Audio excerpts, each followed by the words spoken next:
నమస్తే కడప వార్త. ఆది జేసీల వర్గపోరు బాబుకు తలనొప్పిగా మారిందా?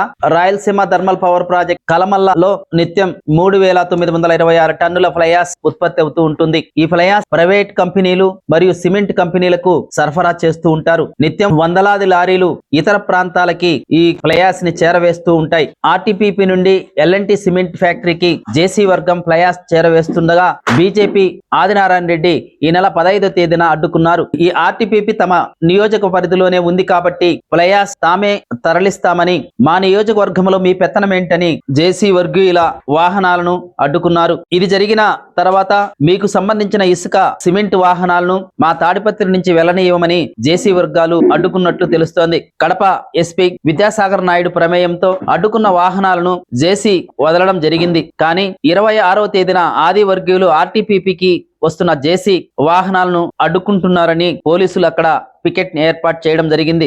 ఆర్టీపీపీకి రాకుండా తమ వాహనాలను అడ్డుకుంటే పరిస్థితి చాలా తీవ్రంగా ఉంటుందని జేసీ హెచ్చరించడం కూడా జరిగింది. ఇదే విషయమై ఎస్పీ విద్యాసాగర్ నాయుడుకి జేసీ ప్రభాకర్ రెడ్డి ఒక లెటర్ రాయడం జరిగింది. తమ వాహనాలను అడ్డుకుంటే చూస్తూ ఊరుకుండేదే లేదని జేసీ లెటర్ లో పేర్కొన్నాడు. ఇద్దరి మధ్య చిలికి గాలివానలా మారి ఏ యుద్ధానికి దారి తీస్తుందోనని ముఖ్యమంత్రి చంద్రబాబు తల పట్టుకున్నట్టు తెలుస్తోంది. ఆదాని కంపెనీ చెందిన పనులను రిత్విక్ ప్రాజెక్టు చేస్తుండగా ఆది వర్గీయులు అడ్డుకున్నారు. ఈ ప్రాజెక్టు చెందిన 250 కోట్ల రూపాయల పనులను తామే చేస్తామని ఆది వర్గీయులు అంటున్నారని ఆరోపణలు వినిపిస్తున్నాయి. గతంలో ఆది మరియు సీఎం రమేష్ నాయుడుల మధ్య గొడవల కారణంగానే ఈ పనులు ఆది వర్గీయులు అడ్డుకున్నట్లు ఆరోపణలున్నాయి. ఆంధ్రప్రదేశ్ కి కొత్త కంపెనీలు రావాలంటే రాజకీయ నాయకులు కంపెనీలను అడ్డుకుంటే ఎలా వస్తాయని బాబు ప్రశ్నిస్తున్నట్లు తెలుస్తోంది. ఇరు వర్గాలను రాజీ చేయడానికి ముఖ్యమంత్రి చొరవ చూపి మాట్లాడుతున్నట్టు తెలుస్తోంది.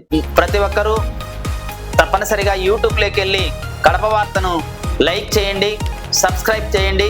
ఇట్లు మీ జి రమణయ్య, ఎడిటర్, కడప వార్త.